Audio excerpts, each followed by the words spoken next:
Hey guys, Storm Breacher here, and I'm coming at you with a new segment on the channel. It's Market Watch. A lot of people do it. I think it's a really good step in the future for this channel and for like Yu-Gi-Oh players in general, because Market Watch seems to be like a rising thing that people like. They like to know what cards to pick up, what cards to invest in. Like those are the same thing. I don't know why I said that, but and like what cards to let go of, cards that are going down in price, or like cards that will be used in the future. So I'm gonna start it with and like hyped cards, like what I'm gonna start with. So Denko Seka.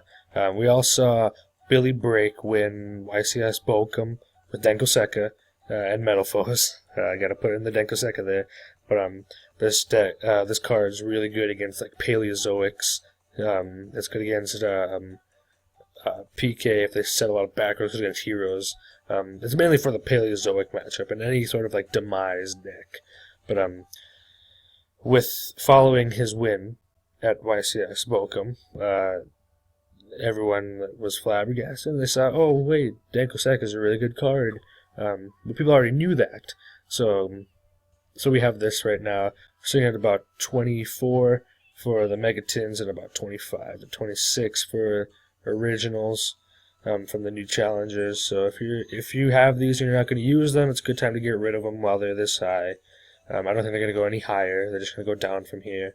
If you have them good, that's great.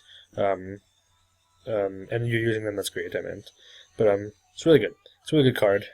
Next up, the Winged Dragon of Ra Sphere Mode. One of my buddies wanted me to showcase this, and it's a really good card to showcase too. We're looking at about 25 for the lowest, and then we get going up to 26. It's just going up from there. We only have, I think, 9 or 10 listings of this card online. This is like a really good card. In my opinion, it's really for the hero matchup, because they usually end up with 3 to 4 monsters anyway. So like getting rid of like Toad with Darkla and like a Rafflesia is good, leaving them with the Bahamut Shark, and you can just like attack over that. Depends what you're playing though, because this does eat up your normal summon like Lava Golem does, and the Kaijus don't. But the Kaijus only get rid of one threat. The Kaijus are really good. You can get rid of the main threat and then worry about the rest later. But like having a field like Rafflesia, Toad, Darkla, all 3 of those are like really, really good threats to you, I guess. So Winged Dragon of Ra Sphere Mode, it's a good card. Like same with Lava Golem, they're both good cards. But like this has been going up a lot lately, so I like to showcase this. Mainly for, I think this has been going up mainly for like all the memes going around with this. But on top of that, it's also a really good card. So Winged Dragon of Ra Sphere Mode, looking at about 25. Pot of Desires. This card is like a hit or miss card. Again, in my opinion, I think it's a must. You have to play this card. It sucks that it's this high. It's about $73. Just creeping up from there. But I think you have to play this card in every deck. With that being said, though, with the Zodiacs being released in like a month or two, I'm not really quite sure when, but it's soon, I know that. I don't think that any of the OCG lists are playing Pot of Desires. I don't think you can afford to banish the Mole Rat, I think is what it's called. I don't remember, but because like that's your guy. Same with like Terratop into Invoker to go plus, but Pot of Desires is like really, really good with for that. And you're looking at about 70, 73, and creeping up to like 75 for a fair price. But this is a fair price for this card, I believe.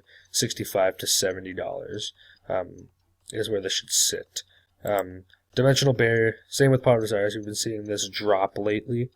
I don't know why, but I think since the release of the special edition pack, we get unlimiteds now, which I guess is like okay, but they only like lowered the price like $10, because this card used to be 60, 70 bucks. It stabilized at 60 for about 2 weeks, and then we see it drop. It's about 50 now, 49, 50. I think this is also a fair price for this card. I think 40 actually, $40 to $50 for this card. This card's like really good. It says your opponent can't play, so Dimensional Barrier is about $50. MX Savior Invoker. It's been going up and down lately for like for everything when it comes out. For when that one deck comes out, Zodiacs. But looking at about 47. 47, you can get 48, I think. Look right here for first eds, like 47. So it's still up there. You know, moderately played. I don't know if you'd like want to pick that up, but for Amox Saber Invoker, you need it for the deck, and if you have it and you're not going to use it, get rid of it. Somebody else wants it because they're going to play that deck. So that's that. Storming Mirror Force. This card's been going up lately. I personally love this card. I love this more than Quaking. I love it more than Drowning, because Drowning you have to attack directly. You have to wait for them to attack directly. You can have a field of monsters and still activate this card, and it returns them all to the hand. I like it better than Quaking Mirror Force too, because it gets rid of the monsters. Yeah, they get them back to their hand, but if their field is filled with extra deck monsters, they're going back to the extra deck, and I don't got to worry about them. But it's also good because it doesn't target, so it can hit Kieran. It can hit like the Pilgrim Dante. It hits a lot of good things, but clearing those immediate threats instead of like leaving them on the board with Quaking is another way you can like OTK your opponent the next turn too. And like so many people play into this card, like all the Mirror Force cards, especially Storming and Drowning, because they don't. I don't think they see it coming. But this card's like a really good card. I see it at like 11 for the secret and about 5, going up to 5 for the gold rare. So don't be surprised if we see this card. Next, I want to talk about this one, number 92. I believe this is for True Kings. I'm not actually sure what this card does, but you see the ultra rare creeping up. You have a damaged one for $4, and then you're looking at about 10, 12 for this one. Let's look at what's that? 13. So they're about $13 for this card. The Ghost Rare and the Ultimate Rare are creeping up there a lot. I'm actually going to read what this card does, because I really don't know what it does. It takes 3 level 9 monsters. It can't be destroyed by battle. Your opponent takes any battle damage you would have taken from battles involving it. During your opponent's end phase, you can detach 1 Exceed material, banish all cards that your opponent normal, special, or set this turn. So that's really, really good. If this card's trouble has an Exceed material, you can special summon from the graveyard. When you do, it gains 1,000 attack for each card currently banished. That is actually really, really good. That's amazing. It does take 3 level 9s. I think True Kings will be able, easy to do that, stuff like that. So looking about $22 for this card. Ghost Rare, Ultimate Rare, same thing, $22, and the Ultra about $13. Another card I want to talk about is Ghost Reaper and Winter Cherries. This card's been dropping a lot. It didn't seem to fall off. People are still playing it. You're looking at about $20 for this card now.